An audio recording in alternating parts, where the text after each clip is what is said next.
Ok, estoy con Francesco Tucci, periodista, analista político e internacionalista. Profesor, muchas gracias por su tiempo. Es un gusto. En esta conversación vamos a analizar qué nos está mostrando el actual contexto político y electoral sobre el estado de la democracia en el Perú. Y quiero iniciar señalando una cifra interesante en un pasado cercano. De acuerdo con el informe de Latinobarómetro en 2023, en el Perú el apoyo a la democracia llega al 50%, pero al mismo tiempo el 91% de la población está insatisfecha con su funcionamiento. Y esta elección parece reflejar esa contradicción bastante bien. Una ciudadanía que sí quiere votar y participar, pero lo hace dentro de un sistema que es percibido como caótico, porque está marcado por la incompetencia logística, por una oferta de candidatura extremadamente fragmentada y el crecimiento de narrativas de fraude sin pruebas concluyentes. Entonces, la pregunta es, ¿qué ocurre con una democracia cuando la ciudadanía empieza a sentir que votar ya no es suficiente para generar representación, estabilidad y cambios reales? Bueno, el sistema político y también electoral está desprestigiado. Ojalá, Luciana, que de veras los ciudadanos sientan esta necesidad. ¿Por qué? De una gran necesidad de representación pueden surgir nuevos partidos políticos que no sean partidos atrapatodo, que no sean los partidos vientres de alquiler que ahora tenemos y que representan una oferta política bastante pobre y además polarizada, porque ahorita, mientras estamos hablando, todavía la OMPE no ha terminado de contabilizar los votos, estamos al 98%, nos habían dicho que hoy iban a dar un resultado oficial, final, definitivo, y parece que no va a ser, por lo menos, no dentro de una hora o dos.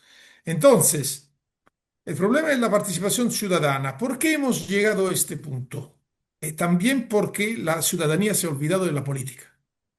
A muchos peruanos no interesa la política, Ujú. pero después se quejan por una oferta, ¿no? Electoral, una oferta política mediocre.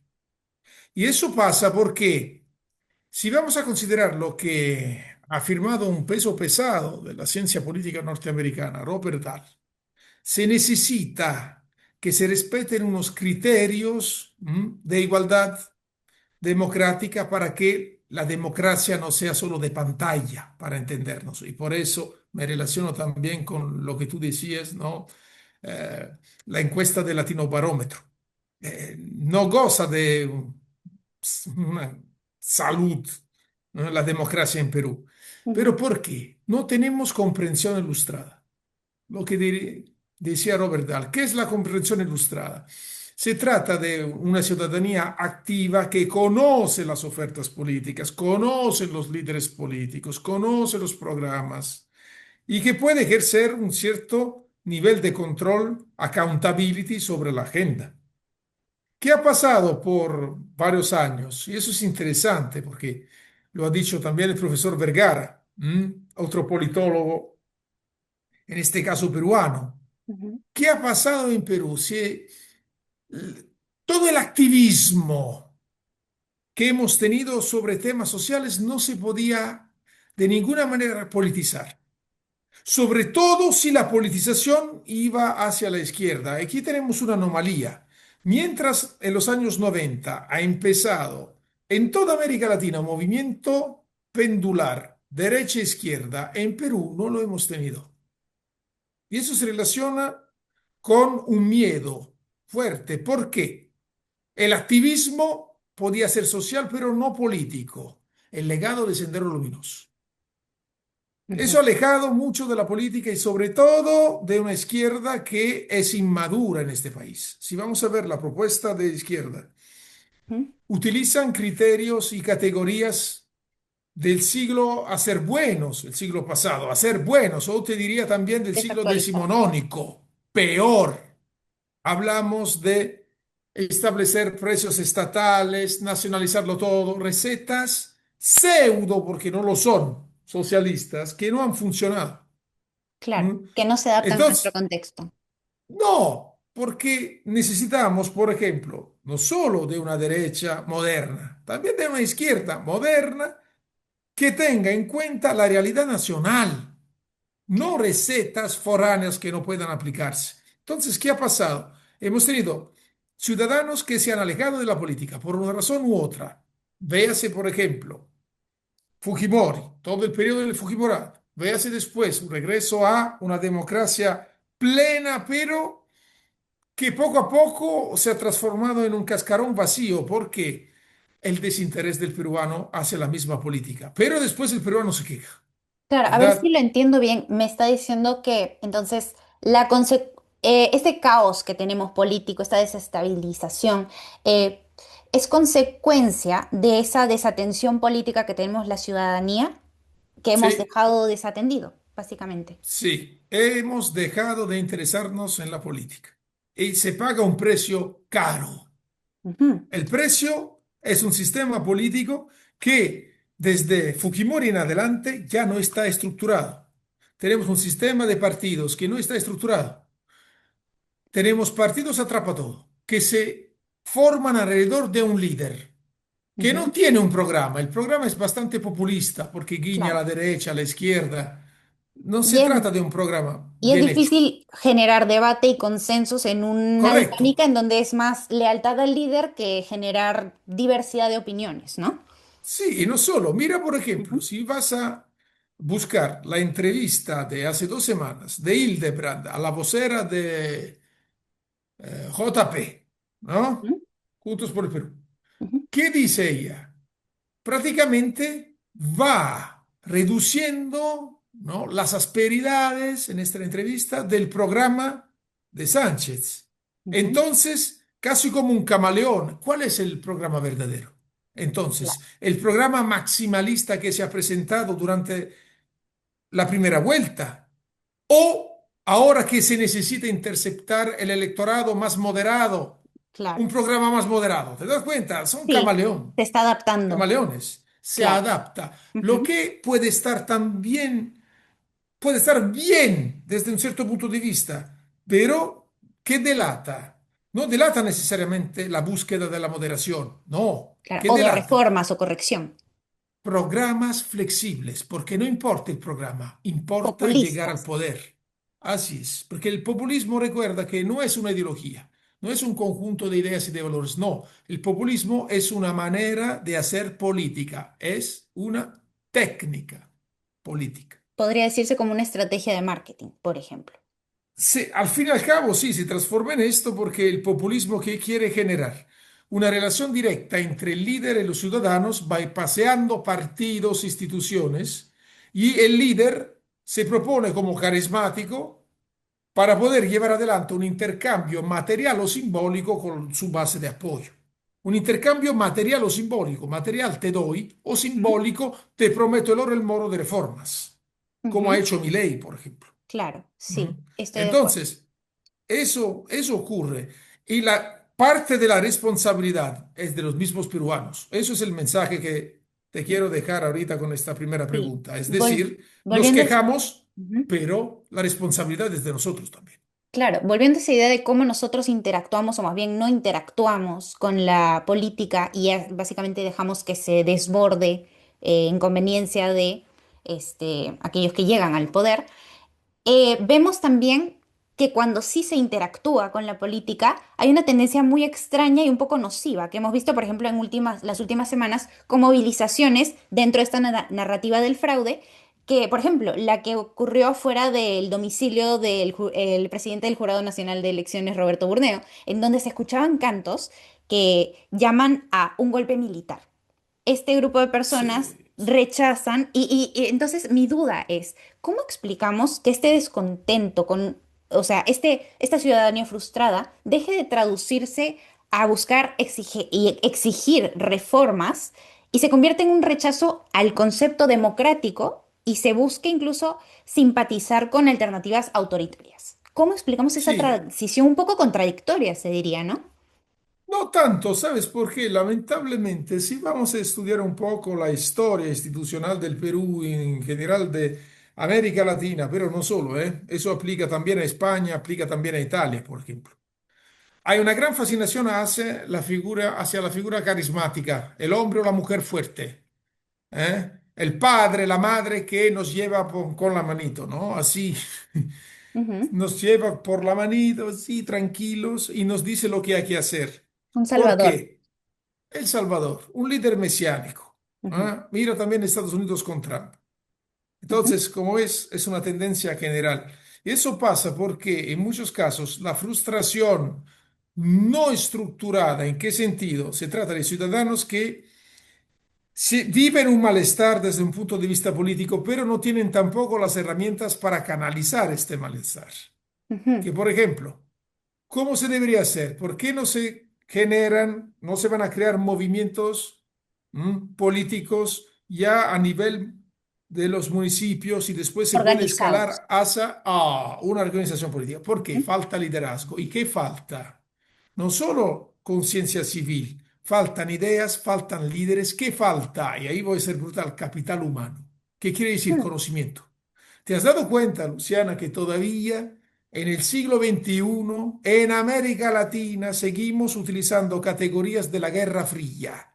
ujú. Comunismo, socialismo, capitalismo, liberalismo, cuando en el resto del mundo se habla de que globalización, nacionalismo. Estas son las categorías Claro. ideológicas que se manejan ahora en otras partes del mundo. ¿Por qué en América Latina nos hemos parado a alternativas de la Guerra Fría? Ujú, Porque tenemos desigualdad brutal, pobreza monetaria y estructural que llega hasta el techo. Eso constituye un caldo de cultivo a favor, lamentablemente, del desarrollo de criminalidad común, organizada, violencia política, véase terrorismo, guerrilla.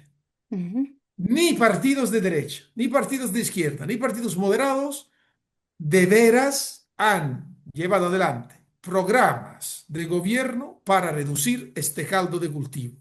Además, crisis venezolana, migración sin control, ingreso de irregulares, incapacidad del Estado receptor de poder asimilar a los venezolanos que han llegado y que ha llegado también, no solo venezolanos que son buenas personas, ha llegado también el tren de Aragua. claro. Suma todo, mix explosivo.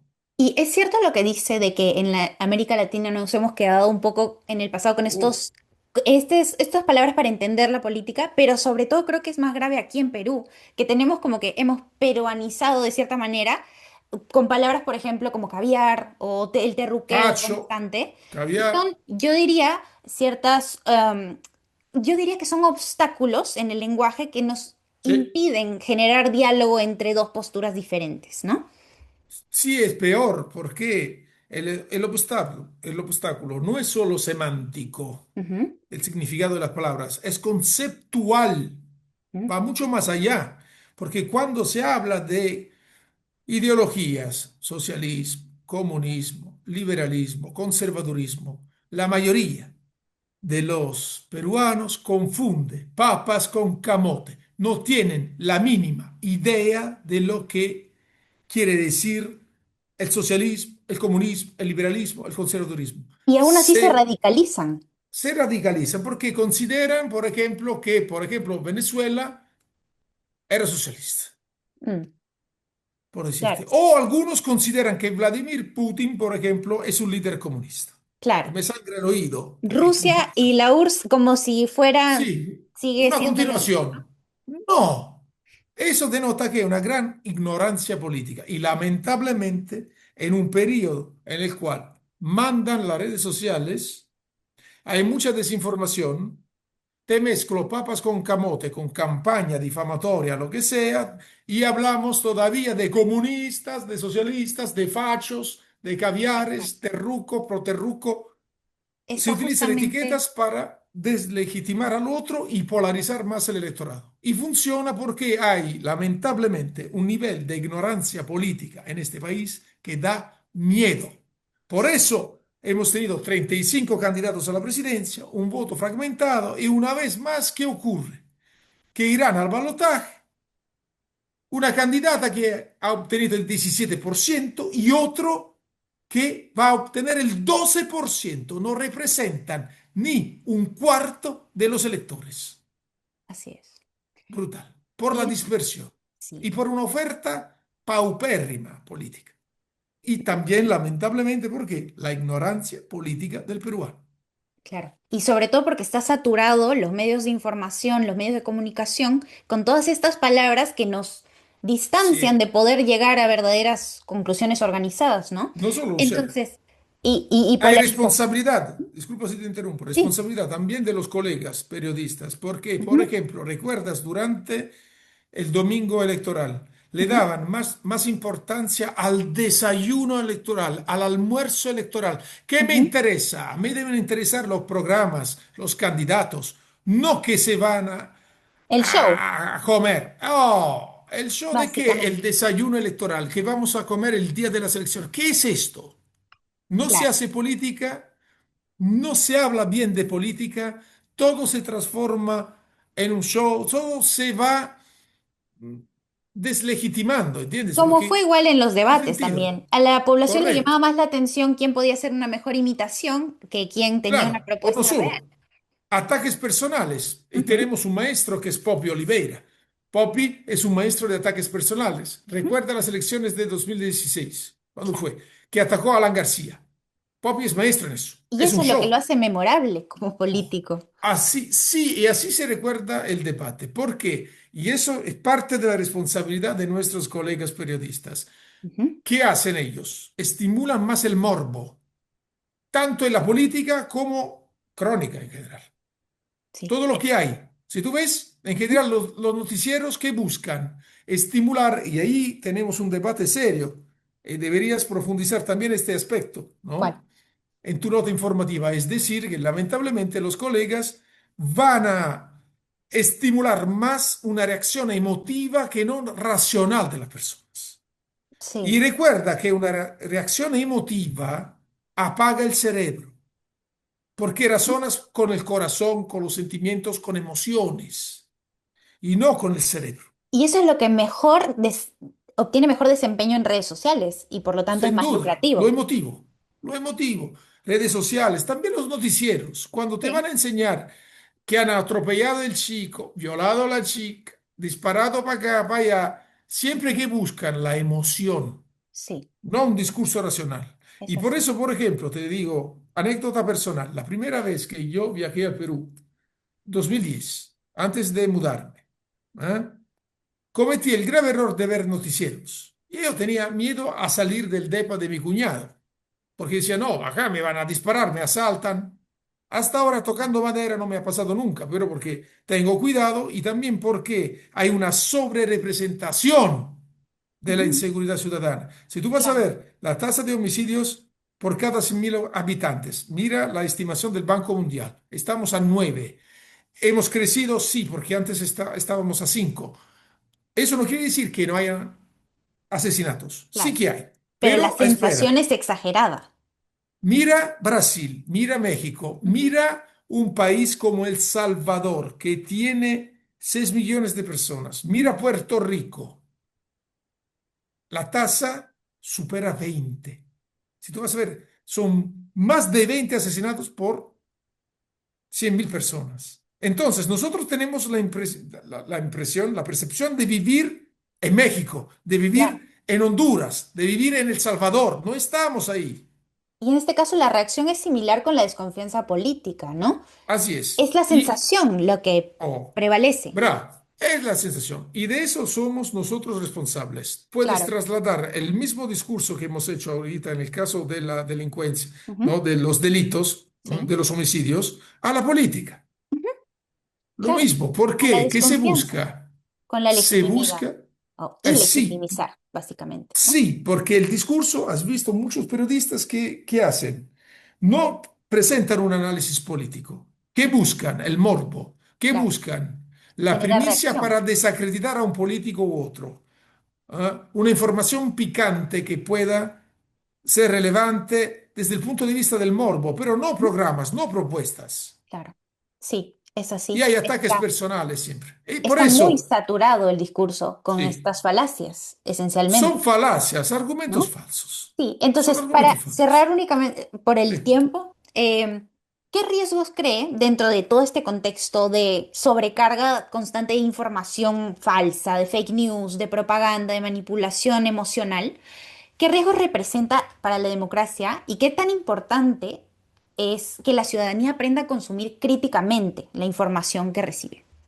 Bueno, deberían empezar a...